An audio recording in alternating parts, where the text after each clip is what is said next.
Assalamualaikum warahmatullahi wabarakatuh. Teman-teman sekalian, bertemu lagi bersama saya Rustomo dalam segmen review buku. Kali ini saya akan mereview buku dengan judul Quranic Law of Attraction yang ditulis oleh Rushdin Esraouf yang diterbitkan pada bulan Februari tahun 2021 yang masuk kategori bestseller nasional. Ini bukunya. Nah, bestseller kan? Oke.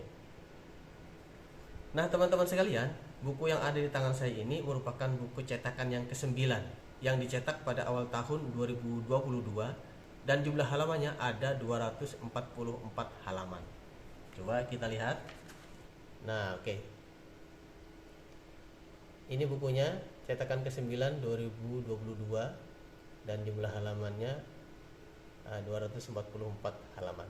Buku ini terinspirasi dari buku bestseller internasional dengan judul Law of Attraction yang ditulis oleh Marcel G. Lusher tahun 2007. Sesuai dengan judulnya, buku ini membahas hukum ketertarikan, hukum tarik-menarik dalam perspektif Al-Quran. Penjelasan dan bukti-bukti hukum ketertarikan di dalam Al-Quran jauh lebih baik, lebih sempurna, dan tidak menyesatkan.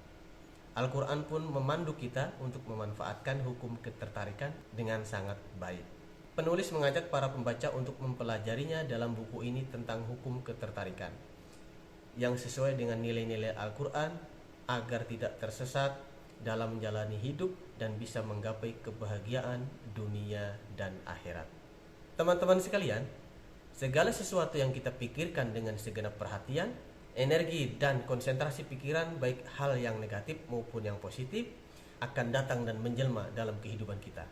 Nah, itulah tadi definisi hukum ketertarikan seperti yang ditulis oleh Marcel G. Lusher. Hukum ketertarikan akan memberikan respons apapun yang Anda pancarkan dengan mendatangkan getaran yang lebih banyak. Tak peduli getaran itu positif ataupun negatif. Hukum ketertarikan itu semata-mata merespon getaran yang Anda pancarkan. Baik teman-teman sekalian, jika kita memancarkan energi positif, maka lingkungan sekitar kita akan merasakan getaran-getaran positif yang kita pancarkan. Rekan kerja, teman kita, di keluarga, anak dan istri kita, bahkan bebatuan, pepohonan akan merasakan getaran positif yang kita pancarkan. Sebaliknya, jika kita lebih banyak memancarkan energi negatif, maka teman kerja kita, teman hidup kita, anak dan keluarga kita, bahkan bebatuan dan tumbuh-tumbuhan pun akan merasakan energi negatif yang kita pancarkan. Dan ingat, energi yang kita pancarkan tadi, baik itu negatif maupun positif, maka dia akan menarik energi yang ada di sekitar kita.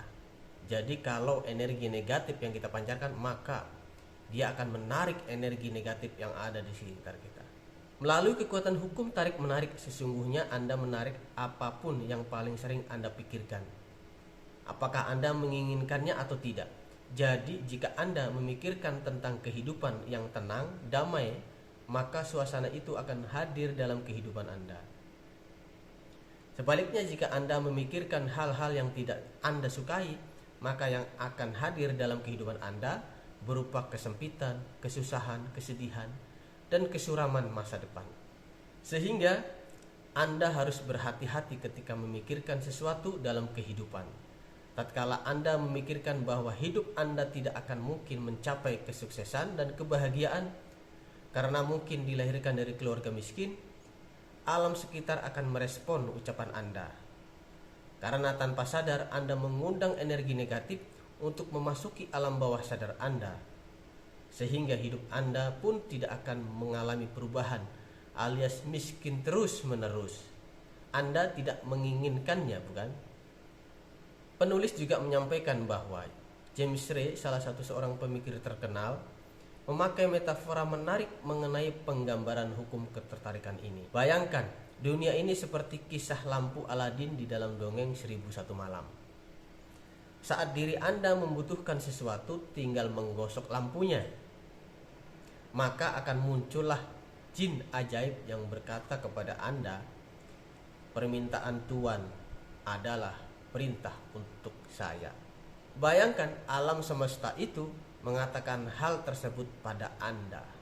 Teman-teman sekalian, dalam Islam hukum ketertarikan telah ada semenjak Al-Quran diwahyukan kepada Nabi Muhammad SAW. Coba kita renungkan Quran surat Az-Zalzalah ayat 7 sampai dengan 8. Yang artinya, maka barang siapa mengerjakan kebaikan seberat zarah, niscaya dia akan melihat balasannya. Dan barang siapa mengerjakan kejahatan seberat zarah, niscaya dia pun akan melihat balasannya. Pada ayat tersebut betapa Allah Subhanahu wa taala menginginkan kita untuk selalu berpikir positif atau berhusnuzon dan memancarkan kebaikan itu kepada orang-orang di sekitar kita. Hasilnya orang-orang di sekitar kita dan alam semesta ini akan memberikan pula pancaran kebaikan pada diri kita. Kebaikan akan dibalas dengan kebaikan, begitu pula sebaliknya. Pada lembar berikutnya, penulis juga menyampaikan tentang keajaiban Al-Quran dalam merespon kehendak Anda. Nah, ada di sini. Quranic Law of Attraction telah diperlihatkan oleh Allah Subhanahu wa taala. Salah satunya adalah ketika Nabi Ibrahim alaihissalam akan dibakar, terpanggang di atas api. Nabi Ibrahim meyakini bahwa Allah Subhanahu wa taala tidak akan tinggal diam begitu saja. Ibrahim berdoa kepada Allah Subhanahu wa taala sehingga alam sekitar langsung merespon dan memberikan getaran positif pada Nabi Ibrahim dengan ketundukan pada firman Allah Subhanahu wa taala. Peristiwa tersebut diabadikan dalam Al-Qur'an, Quran surat Al-Anbiya ayat 69 yang artinya, wahai api, jadilah kamu dingin dan penyelamat bagi Ibrahim. Maka seketika itu api pun patuh dan taat atas kehendak Allah, sehingga Nabi Ibrahim merasa kedinginan walaupun sedang dalam gumpalan api yang mengelilingi sekujur tubuhnya. Untuk meyakinkan kepada kita bahwa bumi ini merespon apa yang kita lakukan, apa yang kita ucapkan, mari kita renungi firman Allah Subhanahu wa taala berikut ini. Pada saat kiamat, bumi ini mengabarkan tentang penghuninya. Bumi ini berbicara, sungguh kamilah yang menghidupkan orang-orang yang mati, dan kamilah yang mencatat apa yang telah mereka kerjakan dan bekas-bekas yang mereka tinggalkan. Dan segala sesuatu kami kumpulkan dalam kitab yang jelas, yaitu Lauh Mahfuz. Quran surat Yasin ayat 12. Jadi bumi ini tidaklah mati. Bumi ini adalah hidup. Mereka senantiasa merespon apa yang dilakukan oleh manusia di atasnya. Bumi mencatat, bumi melihat, bumi menjadi saksi apa yang dilakukan oleh penduduk bumi, termasuk kita. Di ayat berikutnya Allah berfirman, pada hari itu bumi menyampaikan beritanya, karena sesungguhnya Tuhanmu telah memerintahkan yang demikian itu padanya. Jadi bumi itu nanti akan bercerita tentang kita di akhirat kelak. Kita pergi kemana, dengan siapa. Maka jika kebaikan yang lebih banyak kita lakukan, maka beruntunglah, karena bumi akan menjadi saksi memperberat amal kebaikan kita di akhirat. Teman-teman sekalian, berikutnya ada sebuah riwayat dari Abu Hurairah radhiyallahu an. Ia berkata bahwa Rasulullah sallallahu alaihi wasallam membaca ayat yauma idzin tuhadditsu akhbaruha. Pada hari itu bumi menceritakan beritanya. Quran surah Al-Zalzalah ayat 4. Rasulullah sallallahu alaihi wasallam lalu bertanya, apakah kalian tahu apa yang diceritakan oleh bumi? Para sahabat menjawab, Allah dan Rasulullah tentunya yang lebih tahu. Rasulullah sallallahu alaihi wasallam kemudian bersabda, sesungguhnya yang diberitakan oleh bumi adalah bumi menjadi saksi terhadap semua perbuatan manusia, baik laki-laki maupun perempuan yang telah mereka berbuat di muka bumi. Bumi itu akan berkata, manusia telah berbuat begini, manusia telah berbuat begitu pada hari ini dan hari itu. Inilah yang diberitakan oleh bumi.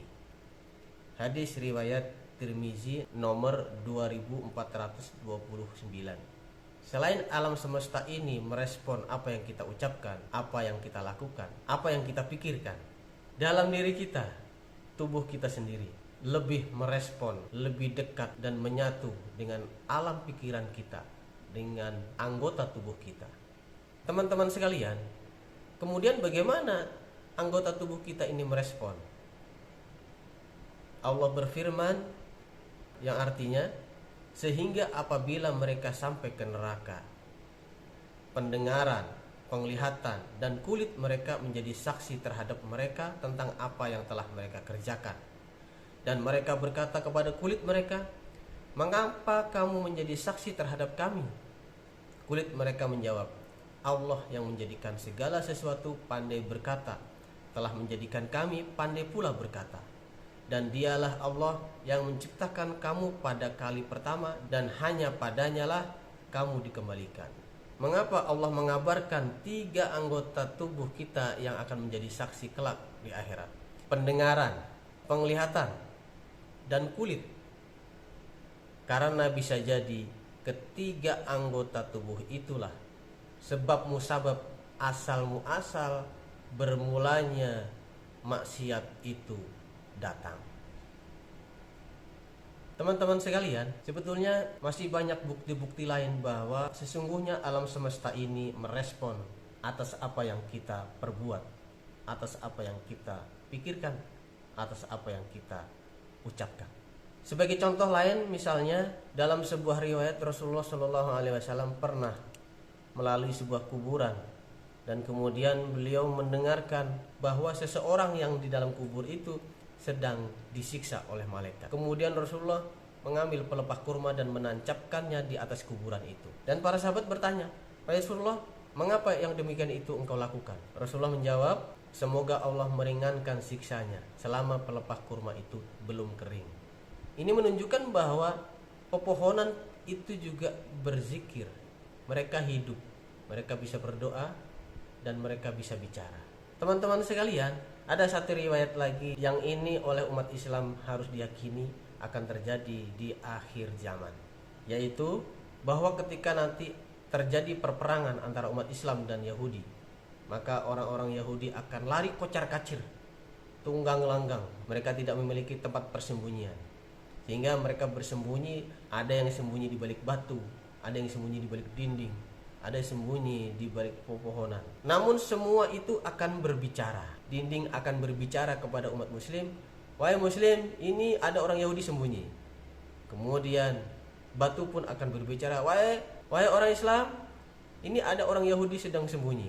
Tapi ada satu yang tidak berbicara dan tidak melaporkan bahwa ada yang sembunyi di balik dia, yaitu pohon gorkot. Nah, berarti alam semesta ini sesungguhnya bisa berbicara, bisa berzikir. Mereka taat, mereka patuh kepada Allah Subhanahu wa taala.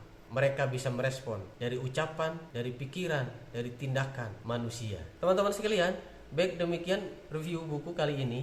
Banyak kesalahan di sana sini, tidaklah sempurna ya. Pokoknya kalau mau baca dan melihat keajaiban Quranic Law of Attraction, nah dapatkan saja bukunya. Cari saja di toko-toko buku terdekat agar kita mengetahui rahasia-rahasia Allah di muka bumi. Ternyata alam semesta ini merespon pikiran kita, tingkah laku kita, doa-doa kita. Sekian dari saya. Mohon maaf atas kekhilafan dan terima kasih atas perhatian. Billahi taufik wal hidayah. Wassalamualaikum warahmatullahi wabarakatuh.